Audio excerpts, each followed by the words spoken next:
দর্শক, আমরা বর্তমানে আছি শ্রীমঙ্গল রেল স্টেশনে এবং আমরা কিন্তু সিলেট থেকে শ্রীমঙ্গলে আসছি শুধু একটাই কারণে, শ্রীমঙ্গলের ভাইরাল ফিটিং খাওয়ার জন্য। আসলে ফিটিংটা কি আমি আপনাদেরকে দেখাবো সরাসরি। যিনি কাজ করতেছেন তিনি আসলে ফিটিং বানান, তো ওনার এই ফিটিংটা এখানে কিন্তু অনেক ভাইরাল। তো অনেকেই কিন্তু রিকোয়েস্ট করেছিলেন যে ফিটিংটা আসলে কিভাবে খাওয়া হয় বা কিভাবে বানান সবগুলো দেখানোর জন্য, বা আমাদেরকে রিকমেন্ড করেছিলেন যে খাওয়ার জন্য। আমরা খাবো, আপনাদেরকে দেখাবো এবং যদি ভালো হয় অবশ্যই বলবো, রিভিউ দেওয়ার ট্রাই করবো। সো দেখতে থাকুন। ভাই, আপনার এই ফিটিং দেওয়ার আইডিয়া কই থেকে আসছে? একটা মানুষ লন্ডন থেকে এসে বললো যে একটা চটা দেওয়ার জন্য। আমরা বললাম চটাটা কি, তো আসলে সে দেখালো আর কিভাবে পরোটার তলে ডিম দিয়ে আপনি এটাকে আমাকে দেন। তো আমি বললাম যে এটা কীভাবে, বড়দা বললো যে এমনি এমনি এটাকে আমরা চটা বলি, আর এটার জন্য আজকে আমরা ফিটিং রাখছি এটার নাম। প্রতিদিন কেমন মানুষ খাইতে আসে এখানে? হাজার হাজার মানুষ। আর ভাইরাল হয়েছে কিভাবে? ভিডিও করছিল কেউ? ভিডিও করছে ভাইরাল মানুষ। আমরা কিন্তু অনেক ভিডিও দেখছি, অনেকেই কিন্তু বলছে, আমাদের অনেকেই শ্রীমঙ্গল আছে, তারা বলছে যে এটা খাওয়ার জন্য এটা নাকি অনেক টেস্টি। তবে এটা সত্যি যে এখানে কিন্তু অনেকেই খেতে আসেন। আমরা এখন আছি রেল স্টেশনে। আপনারা আউটার লুকটা দেখলেই বুঝতে পারবেন এটা কোন জায়গা। মসজিদের পাশে আর পুরবী রেলওয়ে ক্যান্টিন। এটা আসলে আপনি মানে কি কি দেন এখানে? ওই যে ডিম আছে আর নিচে ডিম দিয়ে দিছেন? নিচে ডিম, উপরে পরোটা, আর হলো সস। আচ্ছা আচ্ছা, জাস্ট সসের কারণেই কিন্তু ফিটিংটা টেস্ট হয়। আচ্ছা, এইটার নামটা ফিটিং মানে কই থেকে আসলো মাথায় আইডিয়া? মানে এটা ডিম পরোটা অ্যাডজাস্ট হয়তো লাগে, তো এই জন্য ফিটিং নাম রাখছি। আচ্ছা আচ্ছা আচ্ছা। আর কি কি আছে আপনার এখানে? আর তো পরোটা, ডাল ভাজি, ডিম। ঠিক আছে, আমাদের জন্য 3টা বানান। দর্শক, জিনিসটা কিন্তু ভেরি সিম্পল।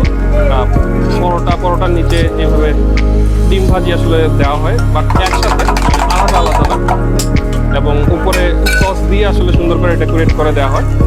তো এইটার নামে ফিটিং, আর এইটাই আসলে ভাইরাল। এইটাই কিন্তু অনেক মানুষ খেতে আসেন, যদিও প্রসেসটা সেম, স্বাদটা হয়তো একটু ভিন্ন থাকবে। কারণ হইতেছে টিপিক্যাল যে আমরা ডিমের ভাজিটা খাই আলাদা করে, তারপরে পরোটা, এটা ওইরকম না, একসাথেই কিন্তু দেওয়া হয়।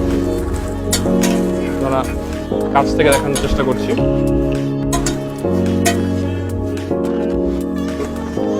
তো উনি যেটা বললেন যে প্রতিদিন এইখানে 1000-এর মতো মানুষ এটা খেতে আসেন। ভালো ডিফারেন্ট টাইপের খাবার, কিন্তু এই যে সসটা দিচ্ছেন এখানে ডেকোরেট করার জন্য। আচ্ছা, এখন কি কেটে দিবেন?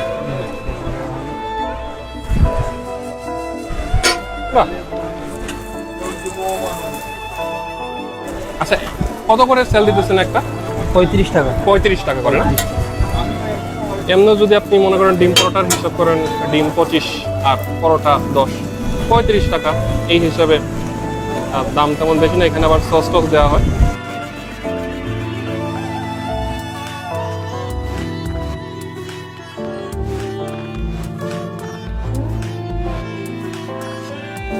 এটার বিক্রি হলো নাইটে। আচ্ছা আচ্ছা, রাতের বেলা মানুষ বেশি হয় না? রাতের বেলা বেশি হয় এটা। এমন কি পাইছেন যে মানে অনেক দূরের থেকে, ঢাকার থেকে মানুষ এসে আপনার এটা ট্রাই করছে ভিডিও দেখে? হ্যাঁ, অনেক দূরের থেকেই আসে মানুষ সেইটা ট্রাই করে। না, ট্রাই করে দেখে আসলে কেমন লাগে। আমার সাথে আদিল আছে, অল্প আছে, আমরা ট্রাই করে দেখবো। এটার ডিফারেন্ট একটা টেস্ট আসছে, কারণ হইতেছে সস যেটা দেওয়া হয়েছে, এই সসের জন্য ডিফারেন্ট টেস্ট আসছে। আর ডিম পরোটা যেটা আসলে ডিম পরোটার মতো লাগে না, এই সসটার কারণে আসলে ডিফারেন্ট একটা টেস্ট আসছে। অনেক গরম, ভালো। মানে খাওয়ার পরে এরকম মনে হবে না যে আচ্ছা এখানে খাইতে আসছি, কোনো টেস্টই নাই। ভালো ডিফারেন্ট একটা টেস্ট, বাট সসের জন্য টেস্ট আসছে।